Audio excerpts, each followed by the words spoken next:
This tattoo is one of the ways Vaibhav Varma honors the memory of his younger brother Yash.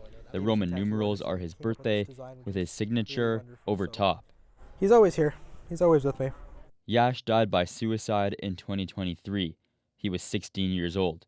Varma says his brother was the smartest person you'd ever meet. He'd stay up late helping his friends with physics, but also loved acting and photography, and could solve a Rubik's Cube quickly too, and taught himself how to juggle. The fact that my brother was struggling this much, it was completely unexpected to everyone. Now, the 22-year-old is turning grief into action. He switched majors from political science to psychology with the goal of one day being a clinical psychologist, and recently started a men's wellness club at the University of Manitoba called Men's Wellness Circle U of M. If my brother was struggling and no one knew about it, I was struggling in my own way after my brother's death. There are plenty of other students who are in the same boat, who are simply looking for someone to chat with. Statistics Canada says just 3 years ago, the suicide rate for men was almost 3 times the rate among women. Varma says young men face a lot of pressure and don't always feel comfortable talking about it. Barış Tavis is an international student from Turkey and dreams of going to med school.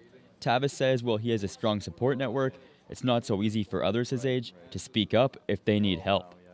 There's a stigma about the mental health and men showing emotions. They see it as a sign of weakness. But those vulnerable conversations are happening.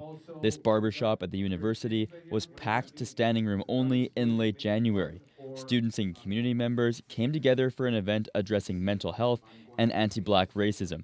It also honored Afolabi Opaso, a 19-year-old international student who went to the university who was shot and killed by Winnipeg police in 2023. According to his family, he was in the midst of a mental health crisis at the time. University of Manitoba professor Warren Clark and some of his students helped organize this barbershop talk. Black men and boys specifically, there's many spaces that, we can't be vulnerable. We have this idea, this stereotypical idea, which is negative, that you ought to be strong, you ought to not cry. Clark says in previous barbershop talks, the conversation was set for a couple hours, but would end up going longer and even outside the shop once people started to connect, an indicator of just how important the space can be for those who attend. And understanding that being vulnerable is not necessarily a bad thing as long as you're safe in being vulnerable to share how you feel.